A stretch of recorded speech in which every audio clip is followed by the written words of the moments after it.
Welcome to the show, folks. Happy Wednesday. And I am very happy because I have been sick for a week and a half. Not totally together, but you all won't be able to tell, especially if you haven't met me before. So if you don't know me, my name is Mike Asherbranner, professionally known as the Redneck Connector, and proud and humble leader of the Hounds of Business community. And with me is one of our beloved hounds, Rick Meekins. All right, Strategic Vision Sherpa. How are you today, my friend? I'm doing fantastic, my friend. I'm so glad to be here. Thank you so much. I'm glad you're here.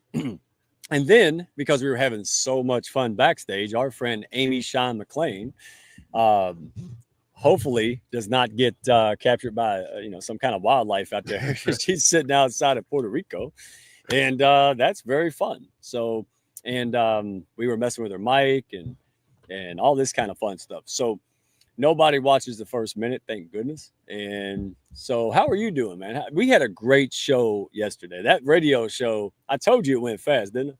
It did. It did. I was surprised. We were like wrapping it up all of a sudden. I had more to talk about. So I'm glad I'm back today. I told you, I said, once you feel like you're out, I'm ready to go. It's bye. We got to go.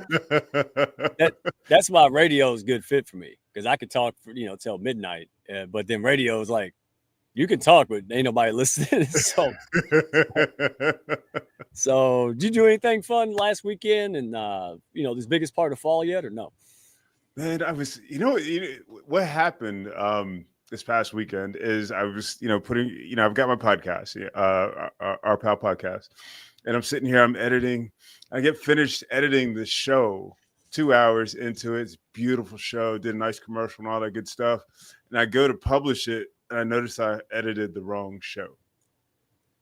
I act like I didn't do that before. And any other podcast creator, anybody? Yeah. So how many hours was that? So I had to do 2 shows that day. So I ended up spending about 6 hours editing. That sounds about right. Yeah. If anything will motivate you to build quickly so you can pay other people to do it, that right to do that a couple times a month. Yeah. Yeah. You're welcome to my book. You know what the cool thing though, I got to be honest with you. I mean, I have great guests, like you have great guests, and going through and editing, get to experience it again. It's like, dude, there are some guests where I'll be editing the show and I'll be taking notes on the side, like, I got to do this. I got to do this. This was a great idea. And that's a blessing, in doing what we do. Yeah, I still got to get some edits done. Do you remember? I don't know if y'all saw this, and I'll skip on, but Dr. Jeffrey, when we had the Art of One, the Meta One, we had Dr. Tahir Hussein and the CEO of Wakas, Suhail, and everybody was sharp. That he had, Jeff had his it looked like silk shirt and a nice tie. These guys had the real white, like sport coat, and I'm dressed like me. I said, wait a minute. And I went and got me a tie and tied it. Looked like Donkey Kong. I got to make a short video of that. Yeah. And then I was like, yeah, Jeff had to show me how to tie it backstage before. I've done them before. It's just been a while. Is that why you went viral? I'm hoping it will. Yeah. It's right up there with Redneck Pilates because everybody thought that was a joke. It wasn't. I'm like Mr. Magoo, man. It just can't make it up. That's what's up, man. Here's what I did. So we're gonna skip on so we can get Amy up here because I think her everything's fixed now. We can actually hear her, see her. She's having a ball by herself back here.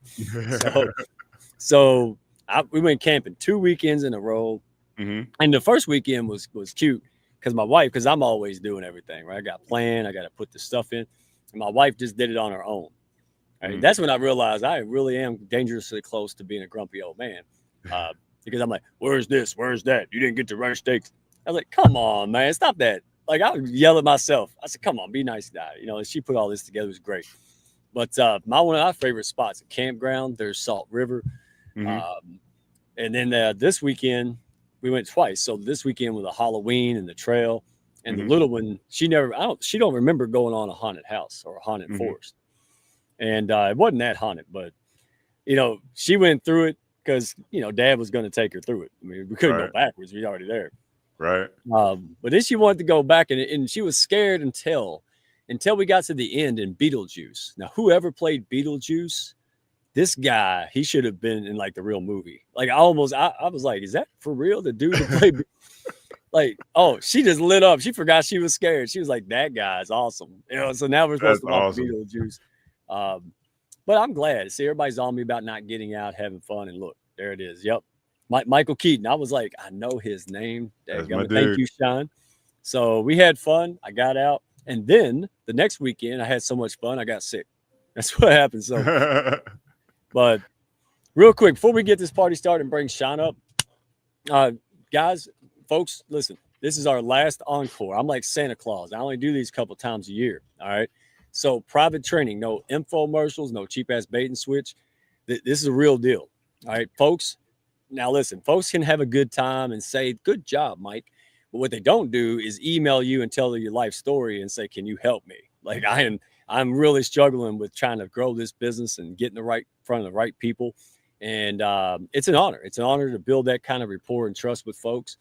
So they say, yeah, I relate to what you're saying. Thank you for showing me how to do things, right? Take it away. And here's the idea.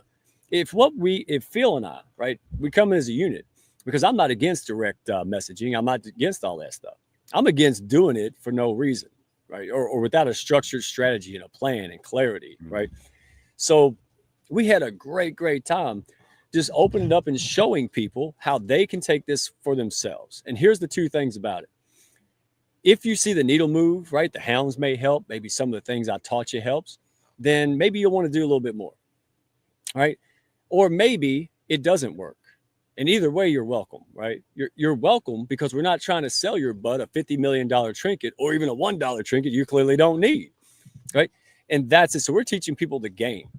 They come into the game. They come from football to water polo. So they come into the entrepreneurship. They come into business, or they're pivoting, growing in that business. And they wonder what's going on. Well, I stink. I'm not good at this. I'm not good at marketing. You just using a baseball bat at a football game. Mm-hmm. So come out and join us. Bring a friend. This will be the last time, October 24th. It's all over my profile. And folks, man, can't wait to see you. And apparently I'm not seeing hardly any comments. So if I'm not seeing your comment, I am sorry, folks. There's a tech glitch back there because I was sitting there going, we don't have no one. Come on, man. It's 7 minutes. So me and Phil are killing it, folks. Come out and join us. Network with good-hearted people making it happen. Thank you all for the support. And I was sick as a dog last week when I did this, and it still worked. That's so it's good. I look like Hulk Hogan at WrestleMania, Rick. I was just all over the place. And but when there's value, don't nobody care, right? And then last but not least, our good friend, folks. So it's been a while since we brought him out, but Kevin Smith of Kindness Worldwide. Kindness Week is coming fast. All right, November 8th to the 15th. And the best I can peg him down, like where's Waldo, right? So he came from Portugal. So he was at Portugal. I think he came back to York, and then he went back to Iceland. All right. So he is working overdrive. He is getting leaders across the globe, working on the governors in the U.S. And this is real. This is causing rate of return, property values to go up, right? And crime rates to go down across municipalities all over the place. Businesses, communities, singers. Oh, everybody's taking notice. And go to kindnessworldwide.org because they got and we're going to have this on next week. Elgin Cahill and the brains, some of the brains and the motivation behind Kindness Worldwide, Michael Binko. All right. And that's Kevin Smith's brother-in-law. He's a master strategist too, Rick. Maybe we got to bring you up. We're going to have to bring him up here and talk about this documentary. It's getting real close to launch, folks, and we are so excited. Miss Pennsylvania was in it. I mean, it's big. All right, so we are honored and blessed to be able to promote such an amazing movement with such an amazing guy like Kevin. All right, so I think Amy's still here. That's a good sign. So I'll tell you what, let's run this intro. I do see Dr. Jeffrey, or April said Dr. Jeffrey. And April Wyatt is back from her Tomo tour, right? All the way in Japan. And I'm so happy for her. She apparently went in style this time. Good for her. She's a great lady. I'm glad you had fun, April Wyatt. So we can't wait to get all the clips and all the knowledge and everything.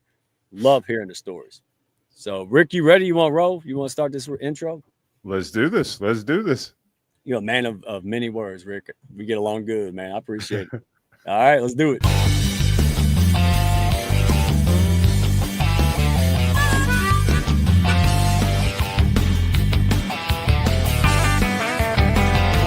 Are you looking to grow your network and your net worth with other high-level, heart-centered professionals? Then grab a seat and your favorite beverage and join Mike Asherbranner, the Redneck Connector. It's time for the Hounds of Business Community Happy Hour.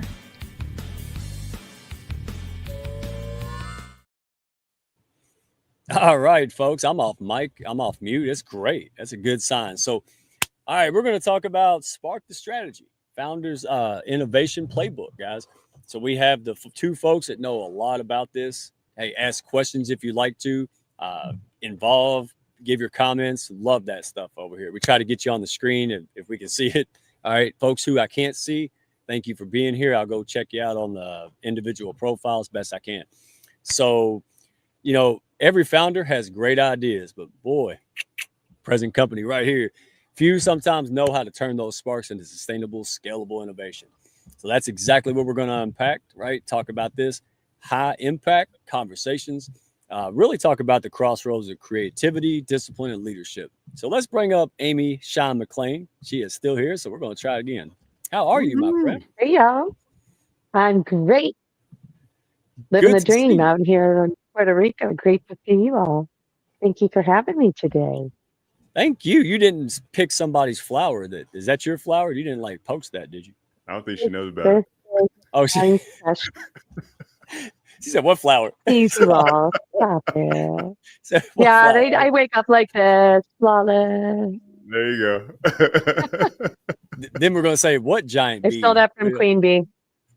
Yeah, right. watch I have bugs all over my screen. I am literally outside with a giant light flashing on me.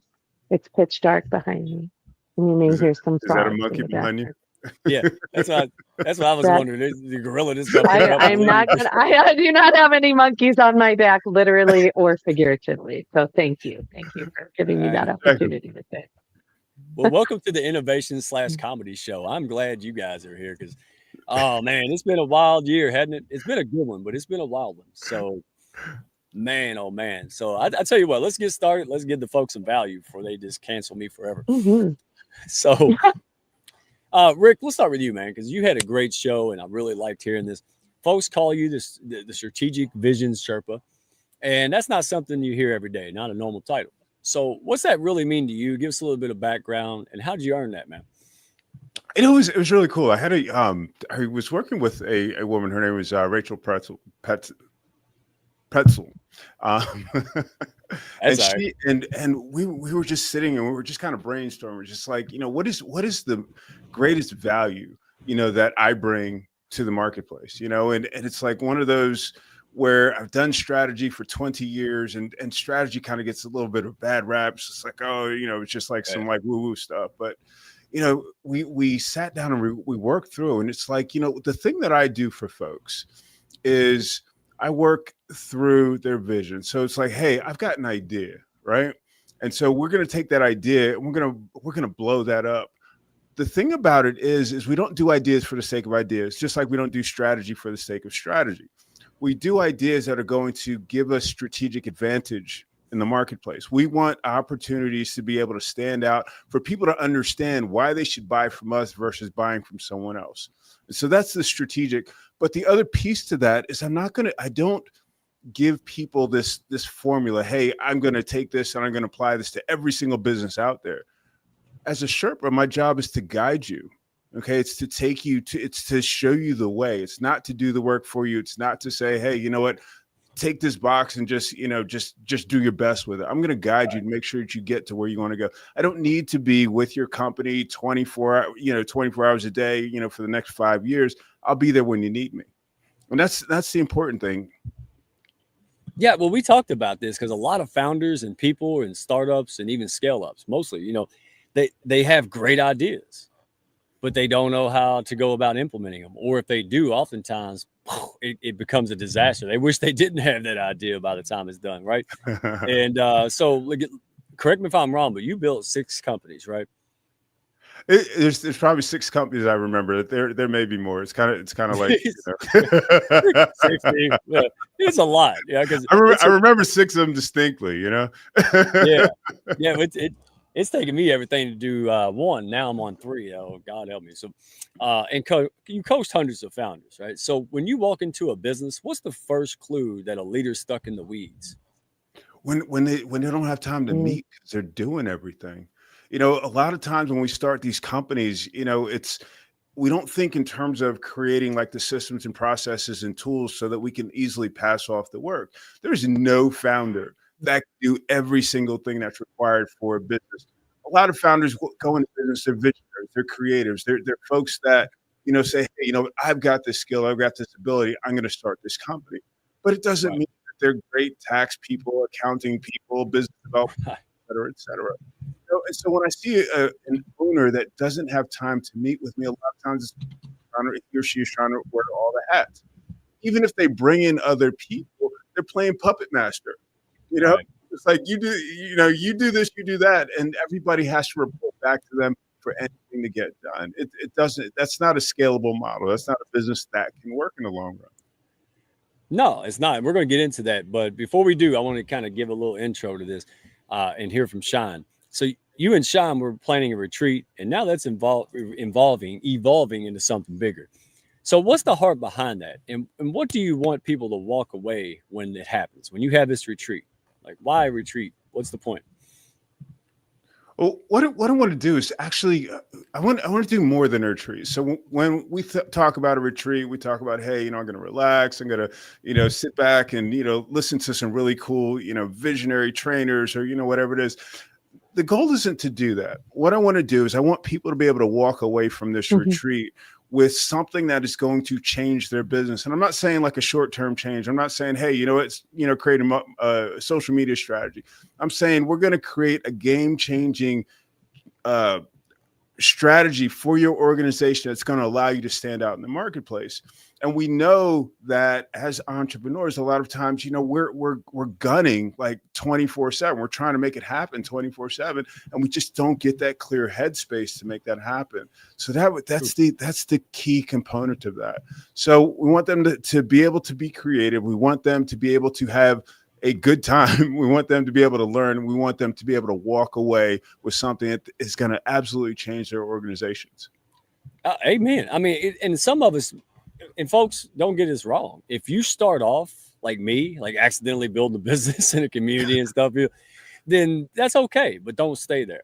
Do it, I'm telling you, I'm not preaching. I'm just the bridge is out. I'm warning you, right? Once you start to see a little success, don't shy away and go, well, it's not going to happen. Dive into it, right? Start to think about strategy. Start to talk to folks like Rick and Amy, because it saved me. Because you're like, well, I don't know. That's the point. You got to talk to other people. That's why we're doing the show. So people out there who are doing the daily task, right? But they're not honing in on that amazing idea, right? Or they don't know how to implement it. And that's the definition of entrepreneur, somebody who finds a void or some kind of solution that doesn't exist yet. And they go out there and they fill that void with the marketplace, right? With the solution. Mm-hmm. So, mhm. Amy, let's go to you. You've been quiet. Hopefully everything works out and nothing grabs you or anything. So you've helped Oh, entrepreneurs maybe slow it'd be down. better if it did. I don't know. Oh, it would be good for ratings, but we will miss It you. would We be, like you. hey, bad situations make great stories, and I am a storyteller. Oh, Yeah, you are. Well, you've heard us ramble for a little bit. You've helped entrepreneurs slow down so they can speed up.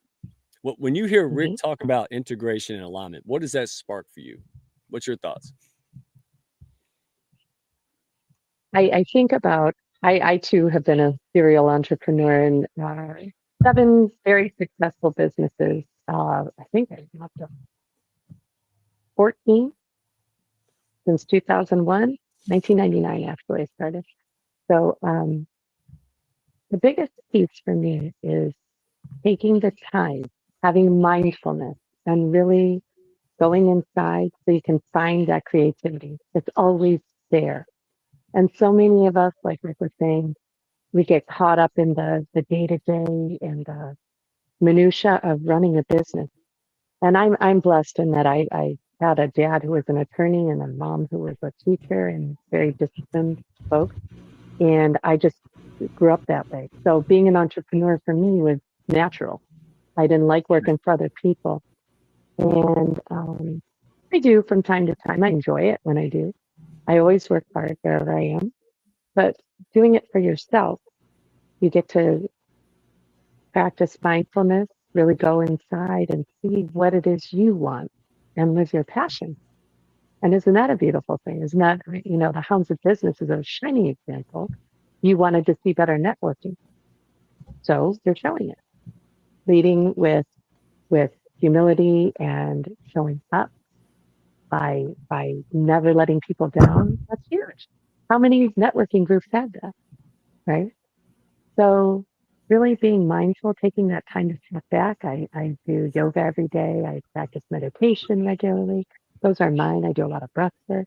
Those are my ways to plug in so I can have that space to be creative and innovate, like Rick was talking about. And So very this is a beautiful partnership. We found each other in yet another group, and I couldn't be happier. This is a man who knows what he's talking about and inspires me daily. You both do. So thank you for showing up. That's it. oh, thank you. And that whole bug zapping stuff, that's how I did. I didn't come around dog Mhm. catching y'all. I just got excited. I was there. And when I left, walked out, I said, who? Y'all was there with me. I said, okay, that's cool. And that's what I want people to know. It's not just kumbaya, because I've heard some other camps in there, and that's fine. I'm not disagreeing. And if things work for other people, that's great. But a good point you brought up, what works for one person doesn't necessarily work for another. All right. You don't have to be all about relationships, but I'll be honest, I'd be homeless if I wasn't all about relationships. But I know other people that are very good at direct sales and selling trinkets and things. But I love your point. Get in where you fit in, because now you enjoy what you do, who you do it with, and man, it amplifies. It really makes life easier. I'm glad you're here. And even April said you are the flower. That is so sweet. I'm so glad April. Can you believe April's been gone for 2 weeks? That's insanity. All right. So Rick, let's go in there. Well, I'm going to talk a little bit about breaking that founder trap, because we had a good time talking about this yesterday. So before, you said being busy ain't the same thing as being effective. Man, I wish I'd talked to y'all about this a year ago or a month ago. All right, you're talking to me. I'm getting free advice. Don't invoice me. So why do so many leaders confuse the two, being busy and being effective? Because we're a lot of times, I'll use the term, not disciplined. A lot of times what we do is we let everything that's happening in the business impact what we're going to do. So we get an email in, we got to stop, we got to respond to that. We get a text message, we got to respond to that. We let essentially the tail wag the dog, if you will. Yeah. And we do it all the time. And we get to the end of the day saying, you know what, I did blah, blah, blah, blah, blah, blah, but it doesn't mean that we're really getting the essential work done. You've heard people say over and over again, I've been working in the business and not on the business. As the leader, that is your only job. You've got to be able to have that oversight. You've got to be able to have that vision and drive that company every single day towards where that company needs to go. The people behind you, you being the leader, you've got followers, ideally. The people behind you, they're the ones that need to be doing the work. They're the ones that need to focus on amplifying the vision that you have. Because if your vision is not getting amplified, if you're the puppet master, then your business is crippled. It is severely crippled. You have a great opportunity, as a leader, to make a difference to your community, to your business, and to those you serve. I agree. Amy, would you like to chime in on that? I think, ultimately for me, it's work smarter, not harder. So the reason why I do so many of my practices is because when the pings go off or the emails come in, I'm able to say, yes, this, not that. Yes, this. You were just asking, what's one task you should delegate but haven't yet? Those spammy emails I get every damn day. Oh, and the phone calls. 600. It's obscene. So no matter how many you block, and the AI pitchers, as I call them, the pitch slappers, really it's just, again, calming yourself, going inside, remembering why you're doing what you're doing. And all of a sudden, synchronicity happens, and I get to hear from April Wyatt or one of the other people I meet up with in the house. And it just, everything else falls away. When you find synchronicity with your business partners and you have alignment, and it finds you. I don't need to chase anymore. Now I am it. And people find me, you know, my specialty is in travel and food and concierge. So I know hospitality because I've been in it since I was 16. So why did I not think of that sooner? Because I didn't slow down enough to listen. Yeah. Right? I heard you say something. I read between the lines a little bit. It used to be like, I need to learn CRMs, go high level. I need to learn how to be a strategist. And then I was like, man, I'm out here helping people in community and not doing stupid stuff to attract clients. All the rest of it, I need someone else to do, right? That was the problem. And then it wasn't just what to do, Rick, because this is what I saw. You're the expert, but what I did and saw, people come into business or they're pivoting and they say, well, what should I do? And they ask random people, by the way, right? Like I don't ask the dog groomer what that thing in my arm is, right? Like, so I go to the doctor for that. What we do, we ask people and they're like, oh, I'll build a website, and they do this and they say that. And execution comes way before strategy. And you said something earlier I want to jump on, but strategy, not for the sake of strategy because it can help you get there faster, right? You can save time and money. Woo, so much time and money. But what stops us from doing that? It sounds so logical, sounds so simple.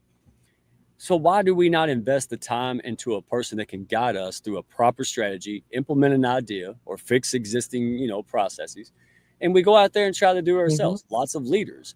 And why? Is that just human nature, or is it just, we think we're going to save money if we do it that way? I mean, or do we not even think about it? We just do things and go, uh-oh. Like, what have you seen over that 30-something year career? I think a lot of times it's a scarcity mindset. I think there's two sides of that. There's one, where people would say, hey, you know what? I can't afford this. This isn't something, I want to invest money in, we're not thinking in terms of, that return on investment. A lot of times, starting out in strategies like planting a seed. You plant the seed, you're not going to turn around like tomorrow. It's like, hey, I've got a garden. It doesn't work like that. But you plant the seed, you nurture it, you make it grow. You've got a tree, and that tree is producing fruit and producing more seeds. And if we think from that perspective, then we're able to say, hey, you know what, this makes sense. This makes sense for my organization. Now, the other piece of that is sometimes people think that, people have more confidence in their ability to do that strategy. And they're saying, okay, you know what, I'm going to do this thing. But a lot of times, when I look at what people present as strategy, we're looking at a very short term, or we're looking at an idea, or we're looking at something that's cool, but we're not looking at it from the perspective of, hey, how can I, again, create strategic advantage? How can I make sure that my company is standing out in the marketplace and doing something different that's going to attract my customers, the people that I'm most interested in serving, the people that I'm most, aligned with, and so we've got to take, both that we've got to get rid of that scarcity mindset. And we have to realize that strategy is more than creating a plan and executing a plan. Strategy is about getting to a bigger goal. And maybe, and I want Amy to chime in on this. I thought it was just super expensive, right? Like, it's not cheap, but it was like almost like, I'll get, once I get some money, I'll do some strategy. The problem is it makes it harder to get money because you ain't doing strategy. That's what I learned, hindsight. So is it usually affordability, Amy, do you think, or is it, just kind of maybe for me, I'll be honest, it was self-belief. I didn't. I was like, man, if I put all this money into that, it took me that long to make the money. And a lot of us that are bootstrapping and starting, we need that money, right? We probably went into debt and now we're just paying off that. Or maybe we made 10 grand one month, we made zero the next 2 months, right? So is it a scarcity mindset? Is it practical? Or is it just, we're just so busy in the day-to-day that we just never get around to it? Or is it a combo? I think it could be a myriad of things. Depending on where you asked me in my career, I would answer that differently. I had imposter syndrome coming out as a travel writer and photojournalist for many years. I was looking, there's so much noise. There's always a different way everybody does something, and you're like, oh, what about that? What about that? And there's so much noise. So it could be imposter syndrome. It can be scarcity mindset. And when I talk about that, what I mean is that's a fear-based reaction. So when you live with mindfulness and you curate who you engage with carefully, and you engage with them meaningfully with a heart-centered focus in your business mindset, the scarcity goes away because they're giving you what you're giving them. And it's like April said in the chat, it's a ripple effect. Now in my 50s, I started entrepreneuring when I was in my 20s. And I don't chase. Again, I'm going to remember, I want you to, there's nothing else you hear me say. I don't need to chase because my vision is clear. And I surround myself with people who build me up or who have synchronous ideas, and we integrate together. Because there's always going to be naysayers. There's always going to be somebody who wants to, there's always jealousy and backbiting and all that stuff. I don't even listen to it anymore. I don't have time because I'm circling myself with people I care about, and I'm supporting them and promoting them, and they're reciprocating. Right? So I don't know if it's just a function of age because I'm old. Yeah, it helps. Only physically. But yeah, I genuinely think, I've always led with my heart, and not all people do. And so, I was a little naive a few times. I got burned, and we're talking about burnout a little bit. But just going back inside. And what I love about what Rick does is he's there. There's not a moment in the day. I don't do it, but I could, and say, hey, I need you. I need you for something. Talk it out with me. And it's so clear. And he thinks of things I didn't think of, right? Because he knows me and he wants to know and he wants to see me succeed. What a beautiful thing. You touched on this before I forget, because I want to. So you've been through, like you said, the burnout through the breakthrough cycle yourself. If you can remember that, what mindset shift helped you move from reacting to leading, right? To being conscious and intentional, April's word. There you go. I got sick of getting, I'll say it. I got sick of getting through. And I said, I have to be better than this, or I wouldn't have gotten so far with all the other businesses I did. I have to be good at something. At some point, when you're on your back, you got nowhere to look that up, and you say, I can do that. And again, that's that mindfulness and that stepping back, maybe taking a hit or two and just being tired of being there, knowing that you were there before. Maybe you weren't applying yourself, or sometimes business ideas bored me. So I just pivoted. Honestly, I could lie to you and tell you that I was like, I had an epiphany and whatever, but that's not true. I got interested in other things. My life, I was traveling around the world. My ex-husband and I lived worldwide. So I was forced sometimes with a family to find a creative way to use my skill set. And my father always said, there's no substitute for daily preparation. I don't know, that's from famous quotation, but it's true. My daily preparation is mindfulness, meditation, yoga, taking care of me first, right? I wake up early. I wake up with the dawn. That's not normal either, but it works for me. I have that alone time. I'm introverted, so I like to have that alone time to just focus on, my spirituality and who I am, and the visions just come, Well, I appreciate you sharing that. There. Mm-hmm. Yeah, no, I appreciate you sharing that, because, like, you could either be too cocky, right? Too assured on some stuff that you may not. I mean, that could cause you to have problems in implementation strategy, right?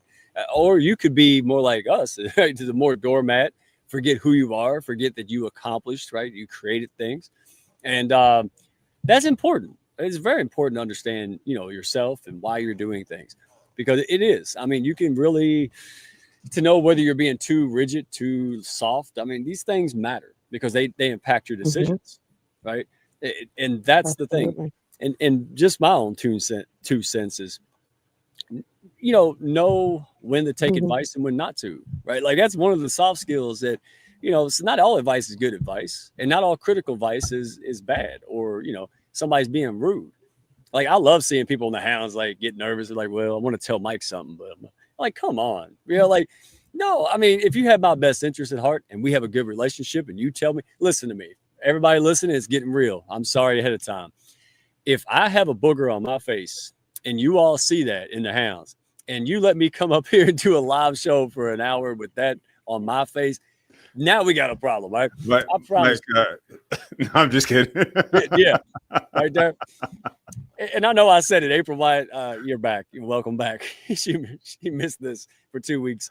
But I mean, that's the point, and I think it's, where is somebody coming with it? You could disagree, but all too often leaders, large companies, small companies, we're not promoting that culture of openness, and then we're not growing because nobody wants to tell a grumpy boss who might fire them and they can't pay the electric bill next week, hey, there's an issue here. So humility has a lot to do with it. But also, and I want y'all's input. Audience, I definitely want y'all's input, especially had Dr. CJ. I've also been recently in a spot where I was doing a lot of inner growth, leveling up the messaging, and we kind of outgrew our current status, so we had to grow my businesses also. And I had to make decisions against advisors I never disagreed with, ever, right? These people have helped me build me up, right? And then I had to sit there and go, wow, I might have to go against what they're saying here. Holy cow, you talking about nervous. Woo, that's puckered, right? So in those instances, I mean, is it just, to me, did y'all experience that? Because I've seen that at the lowest level of personal coaching professionals all the way up, where you just have to, you just have to do it sometimes anyway.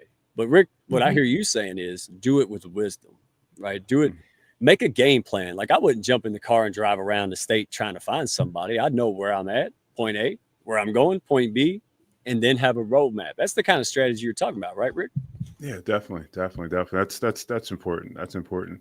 I think the thing you touched on about your advisors at one stage in the organization versus moving to that other stage. I mean, it's it's that way with your team. There was a woman that started with me, worked with me for 8 years. And we worked together. I mean, we were awesome. We were an awesome team. But then suddenly we had 10 or 15 people that were working with the company, and like she wasn't the right person, to keep the company going, and it was like she had to move on, and it was difficult. But I mean, it was a conversation that we had to have, and the cool thing about it is she went out and she started another company, and she started doing her own thing, and like with the skills that we taught her. So I mean, it was a win for her. Like we released her. But for the company, we had to say, okay, at this point in the road, we need to have this particular skill set. We need to have these capabilities, or we're not going to be able to move to that next stage. And that's the strategic moves that leaders have to be able to make. Yeah. See, if I may want to fly by flapping my arms, but somebody got to tell me not to jump off that building and do that. That's what you're talking about. And so I remember this. I'm going to give a bad story because I know Shine's probably got some, right? So this is a horror story time for Halloween season. I don't do this much, but I had a rapport. I built it, right? I grow the relationship. But at some point, you got to say stuff. And I knew what the problem this person had. Their implementation was great. Their ideals were great. Things were moving. You know what the problem was? They were the face of the company.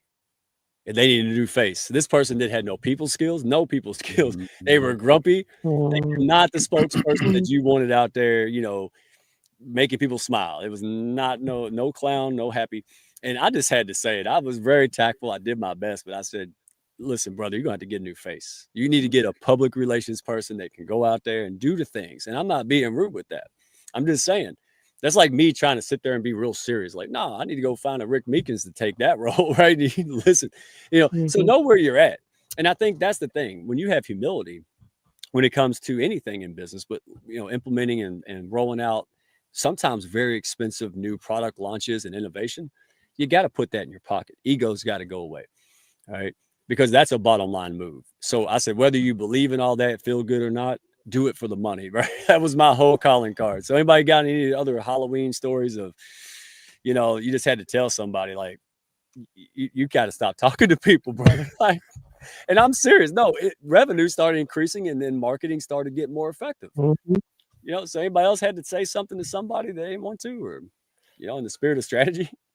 There was an organization I was working with, and um, I had to tell that story. It was the individual was attempting to do all the marketing, and it looked like desktop publishing, but like desktop publishing from the 90s.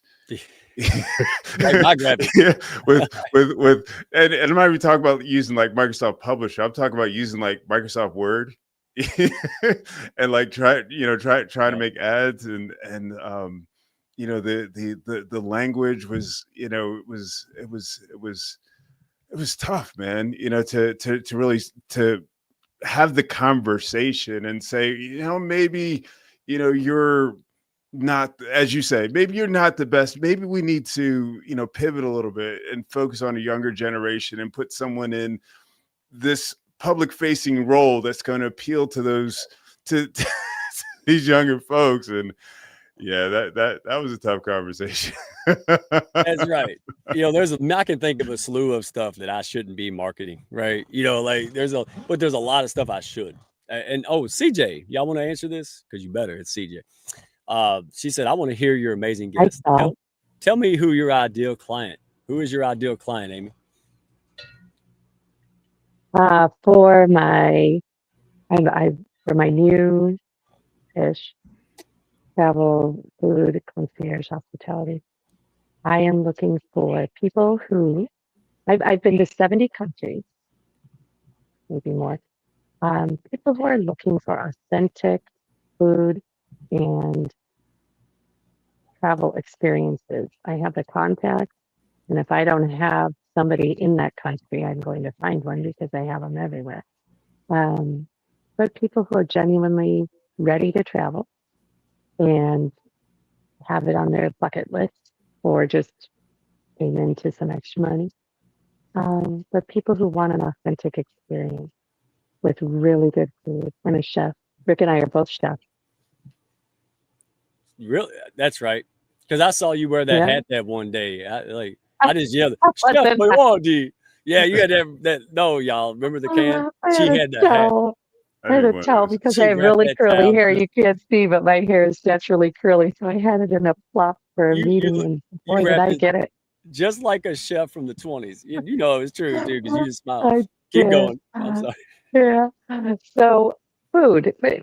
Bottom line is, I looked at I'm just gonna cut to the chase. All joking and all really important business things aside, I follow my passion, and I somehow always make enough money to survive doing it. I don't need a whole lot, but I just came back from a summer in Costa Rica with my family and my honey, and I traveled everywhere all over the country for 6 weeks, and I planned it. And I ran into a lot of, here's my bad story, my tricky story. 2 days before, 36 hours before we were to arrive, my children were coming one day after me to the same destination.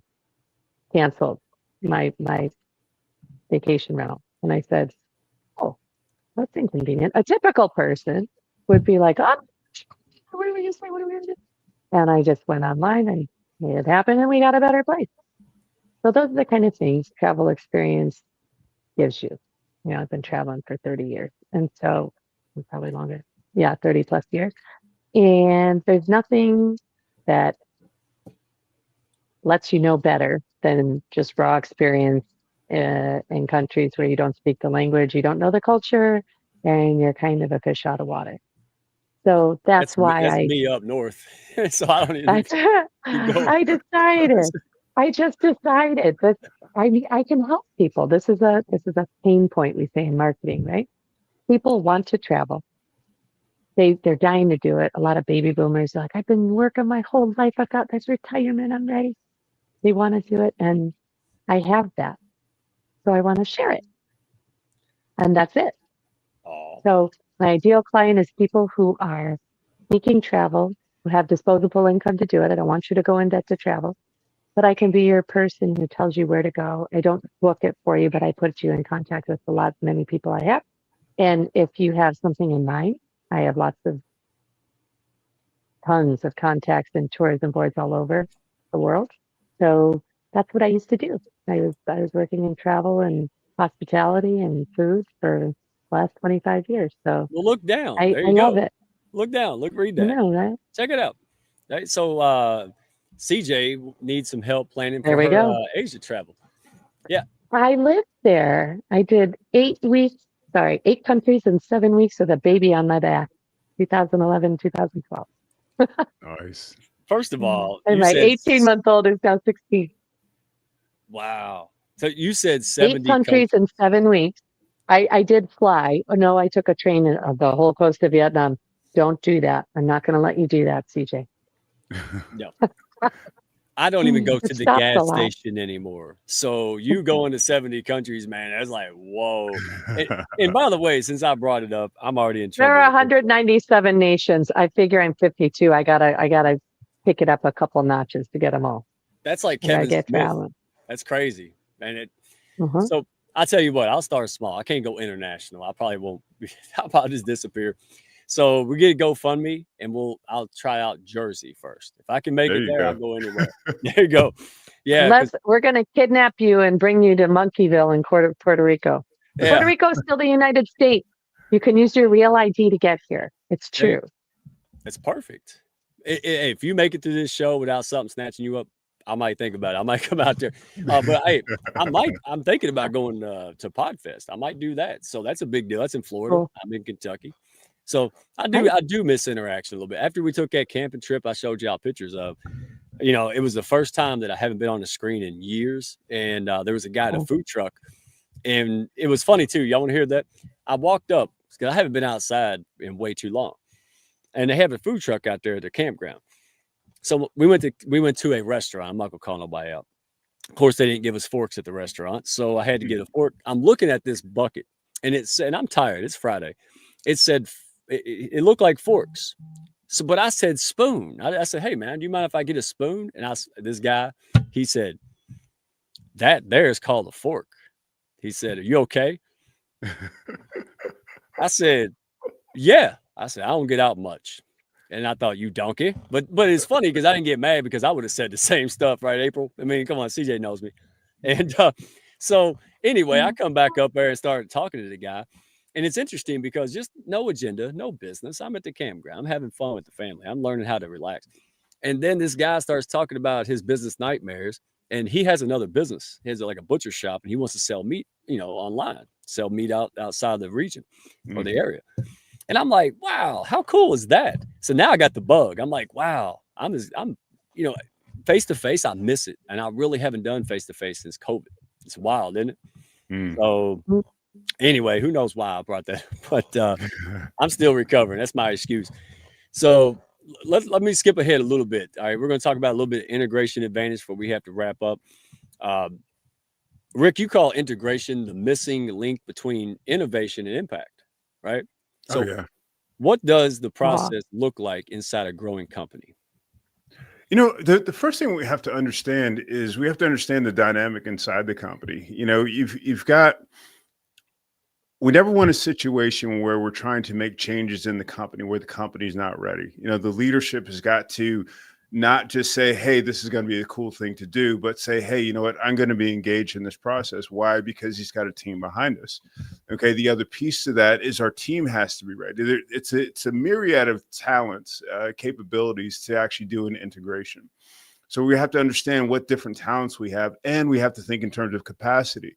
We're not going to give the person that's already working 40 hours a week, hey, you know what, I need you to add another 10 hours a week in order to get this thing done. Okay, it doesn't make sense. We have to think about how we're actually going to get the work done.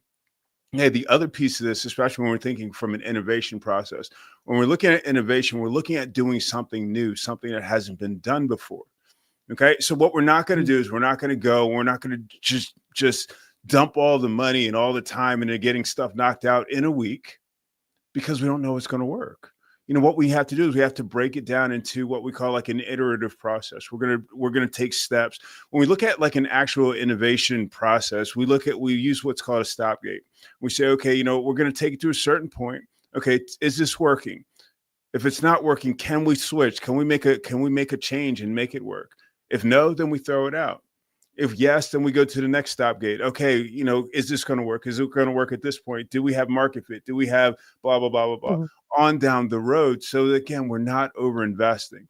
The expectation when we're doing innovation is we get our baseline innovation in place. Okay. And then we look at stabilizing. Then we look at a growth. Is this something that is actually scalable? If this is something that is scalable, if this is something that can work, boom, we have our overnight success. That's how overnight success works. Yeah, thank you for saying that, because I've resisted this forever. Because anytime I talk to people and strategists stuff, they were like, "We're going to do this." Like they're talking about Mount Everest, and I'm over here at a molehill, and I'm thinking, what if it doesn't work? I'm maxed out every credit card trying to do this thing, right? But you're saying, hey, like a flow chart, we're going to do this, right, and then we're going to readjust, like A/B test kind of thing, split, and then we'll implement something else, right? So we're not talking about overhauling a whole system, right? We're talking about being wise. I love that, because people, they won't admit it, but I'll admit anything, right? So I was really concerned. I'm like, well, if we do this, we do that, then we throw the whole thing out. Because you can really, if you go and do too much, you can ruin your whole thing. I mean, look at some of what we saw. We saw some logos come out, cause a disaster. I ain't gonna mention no name, right? Little country restaurant. Yeah. And then we saw a couple of years ago, we saw Pepsi. All right, Pepsi. They ain't watching. Don't even get into Sierra Mist. Yes. When you misjudge that, that largely, it can cause it ripples. But here's the cool part. If those multinational companies have been around for a long time can make that error, it can happen to anyone. So, I love the scalable approach, because if you do miss the mark a little bit, or you're off a little bit, who knows? Even the best make a mistake, right? MJ missed every now and then you're not out of the water, right? You're not making your whole entire market share mad. You might make this little part of the, you did a test, right? Beta test, right? Shine, go ahead.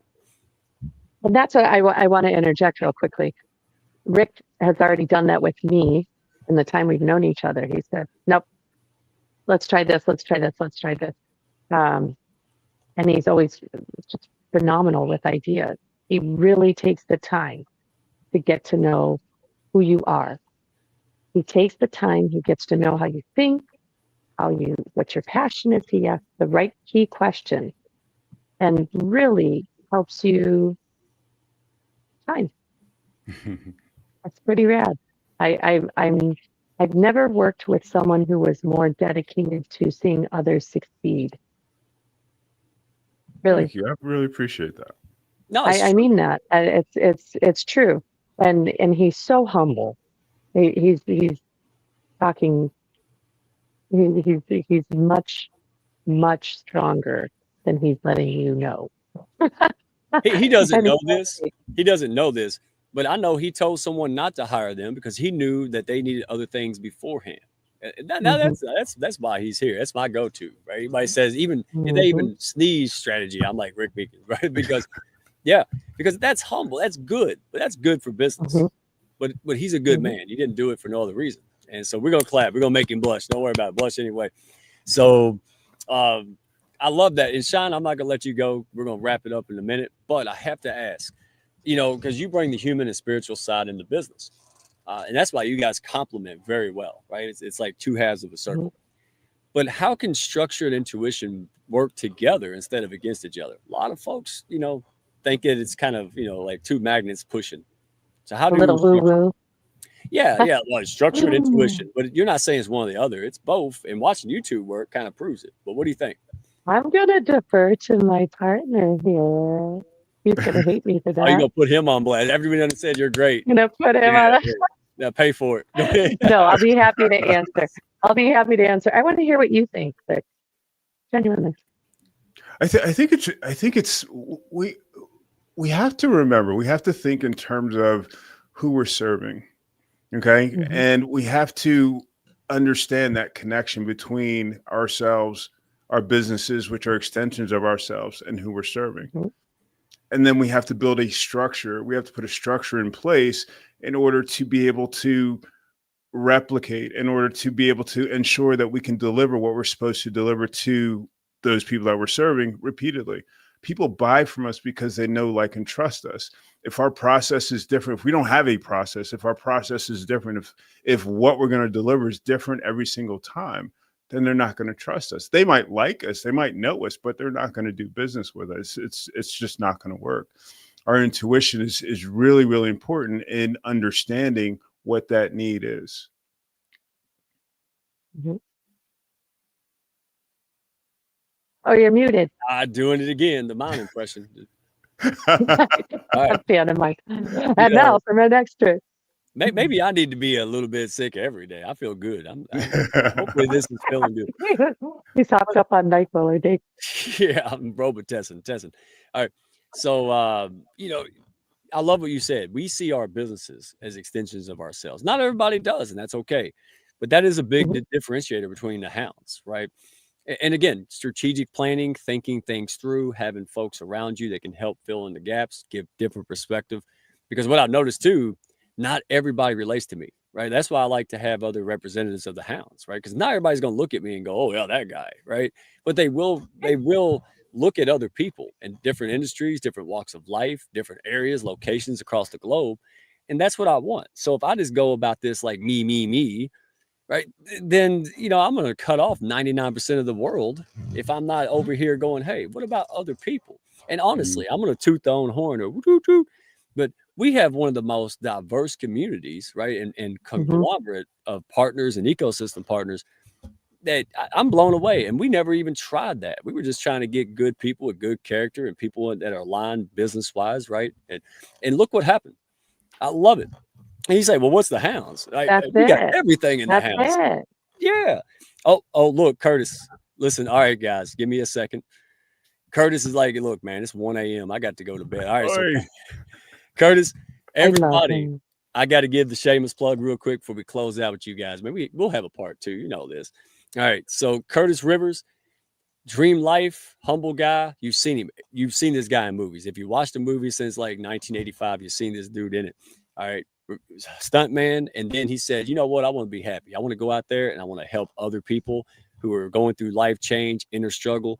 They may be doing good on paper. They might have a good career, but they just ain't feeling it. They're not harmonious, peaceful, and happy. That's Curtis. So if you're going through a life struggle, he's worked with hounds, folks. He's helped me. All right. And a lot of people. So go talk to Curtis. He's the most down to earth, approachable guy. He gets business and he gets the real world. All right. And he's been there. A lot of his life experiences. Whoo, I thought I had some stories. Man, Curtis, yeah, you get the gold star, baby. So everybody go out there and connect with Curtis. And I'm going to be happy. I'm going to bring Curtis and some folks like April, David Manansky. We're going to put together real concrete, fun, and innovative things to help you through this holiday season. And then in January, when we're not feeling so hot about that gym membership, right? So we're going to be bringing some hounds to the forefront that can really help us through a lot of this stress that folks don't want to talk about or face every year. All right. So thank you, Curtis, for being that. And real quick, this amazing lady and Phil Tetry, Mm, we're doing a B2B special private training. So just like me and Phil did, now we're bringing the B2B players in. So Megan Robinson, she's an absolute pro, worked in Fortune 1000 companies. She's at a conference right now. She's going to be leading the charge with this. So she's going to be talking about people, culture, right? This is more the implementation of what Rick and Sean was talking about, right? If you have a great strategy and you got that idea flowing around, but your team isn't equipped or on board, good luck. You just wasted money. All right. So Megan is really good at that. So thank you, Megan. November 6th. So take a look at our LinkedIn channel. We'll be posting it out. We'll be sending invoices. We'll be sending out emails, no invoice. And our power partners, right? We got Steve Ramona. We got some folks that we love to work with, collaborate with. We got Pantheon FM, B2B, right? So lots of excitement going around the hounds. And yeah, I want people to look at our free stuff, come into our stuff and go, oh man, I got to check my Stripe account. Did I pay 10 grand for that? I can put my hat on it. That's the kind of quality you get here. So Megan, thank you for who you are, what you do, and I hear nothing but good things from the clients that she works with. All right. Last but not least, this guy, if you're trying to find a way to build a business, even if it's not a franchise or you have no clue, this guy is the only guy that will help you figure it all out, put the work in, and say, no, don't hire me. Right. And then you get all that free knowledge and work. So Greg Moore, thank you so much. I love seeing him at summits and everywhere he goes. He just is a wealth of knowledge, and he's practical, and he talks less than Rick. All right. But when he does talk, man, it's like Rick, it's valuable. So, and I'm going to give one last shameless plug. You know, I put myself out there, and look what happened. So there's a lot of folks out there. Maybe you're listening now. Maybe you have a passion and desire, but you don't know how to realize it. Maybe you don't have the confidence to even think about making it a reality. No more strays out there. Go find us on YouTube, right? Hounds of Business. Go send me a DM, send a carrier pigeon, whatever it takes. Plug in. Don't be shy. No stranger danger. We want you to come out, right? Because you probably have the thing that can help people who stay up at 2 a.m. worrying about a problem. You got the daggum solution. We need to learn how to put that in a business, y'all. So join us. Do not be shy. We got a group call. Send me a DM on LinkedIn, Mike Asherbrenner, Redneck1, and we're going to plug you in. All right. So let's close this out because we're going to do a part 2. I feel like I talk more than anybody here. And I know that hasn't happened as much as you think. So first of all, Rick, your military career, right? What branch were you in again? Was it? I was in the Army. In the Army. Hey, thank you for your service and sacrifice, brother. I want to close out because that's real world leadership, and I want to close out with that and start with you, if you don't mind. Right. So your background in the military, and I've seen this, shows up in the way that you are disciplined, your own focus, right? And you teach discipline and focus, right? So how does that translate into the entrepreneurial leadership today? What lessons can you share with people? I mean, first part of it is really showing up every day. You know, you know what you should know what your job is. You should understand that. You get up. I find that I need to determine what I need to do for the week. I need to figure out what I need to do for the day. And I need to get it done. I need to prioritize all of my activities. I need to be thinking down the road, not just what's right in front of me. You talked earlier about being busy versus, being productive. I put my energy, my focus into being productive because I know that I need to constantly plant seeds for what I'm looking for to happen down the road. So whether that's product development, whether that's taking care of my clients, whether it's just making sure, bills and that sort of thing are getting paid, I have to make sure that I'm putting my time and my energy into the things that are going to be most productive for me and my company. Yeah, well said, Sean. I think, go ahead. Go ahead. No, go ahead. I was going to, you don't need no prep work. Just talk. You're like me. You chime in anywhere, anytime, any place. Go ahead. A little bit, but it is my way. I just remember, we were talking about how we complement each other, but I think it speaks to this as well. Remember to check in with yourself. Remember to check in with your people. Remember to find your focus and know that the creativity is in you. That's why you've got the music in you, right? Do you have that in you?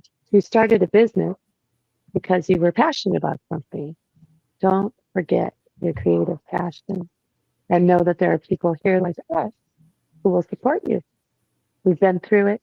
There's something, if I can't answer it, I'm going to point you to Mike who can. And if Mike doesn't know, then he's going to tell you about so-and-so. We all have a great network of humans that want heart-centered business. So check in with yourself, be true to yourself, and really follow your passion, and you can't go wrong. All the noise will tune out once you find your passion. Daggum straight. Yeah, no, thank you. And again, you hit the nail on the head, right? It's all about your best interests. Right. We're now, especially when you're starting off, you ain't made of money. You're like negative money, right? When you start a business most of the time. And that you hit the nail on the head, pushing people up, doing what's in their best interest. And you see Nicole in here, pushing her up, believing in her.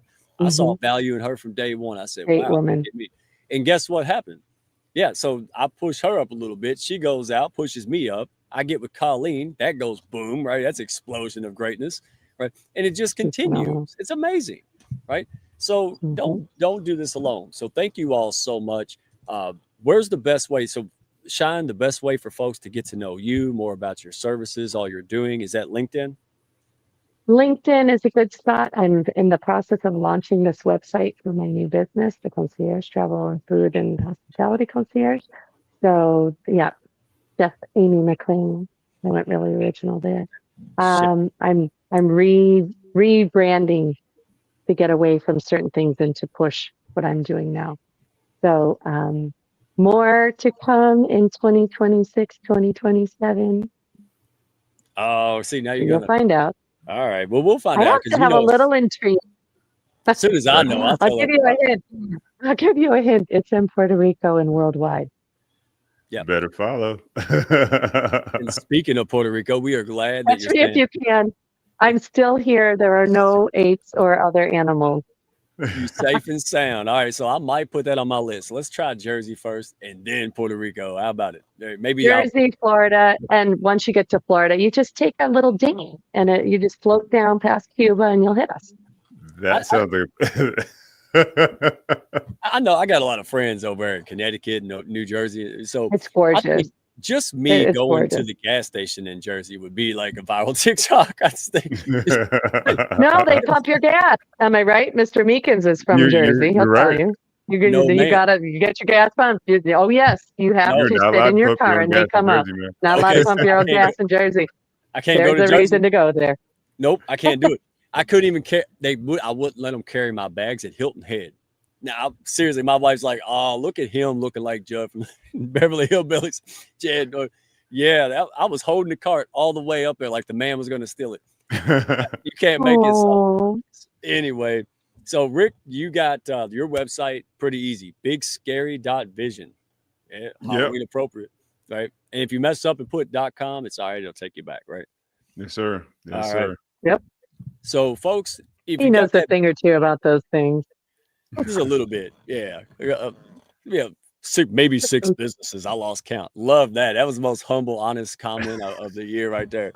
Maybe 6. I'm over here like I'm dying on 3, dude. All right, so all right. Thank you all in the comments. Thank you, hounds. All the folks watching. Hey, plug in. Don't be shy. Knock it off. All right, and really tap into this. We're having a ball making money and really making impact in this world. So thank you to all the folks and supporters, partners. And again, shameless plug, folks. Join me and Phil. I'm telling you, I might, if I could, I'd do it every day. Join us for this to see people. It's October 24th, 12 p.m. Go to my LinkedIn channel. It'll be right there on the event page, all right, and the feature page. We are having a ball, right? And hearing people open up from the heart and talk about, their struggles in their business, and then get excited about, hey, man, there's a solution out there. Who knew, right? And if I don't have the answer, look, man, look who I'm around. I got somebody who can, right? They find out for you. So everybody have a blast. Appreciate you too. You're amazing. Love having you in the hounds. And we'll be seeing more of you. All right. Keep me posted on that upcoming, not a retreat, right? But that upcoming, experience. Innovation lab. Experience. There you go. All right, folks. Have a good one. Thank you for having us, Mike. We appreciate you. Appreciate you. Have a great evening. Man, y'all woke me up. I needed that, y'all. Woo. So just a little bit of amoxicillin and you two. That's it. That's a cure. All right. Have fun, folks. Be good. Buenas noches. Bye-bye.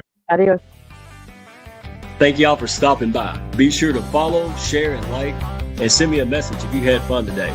Y'all come back now.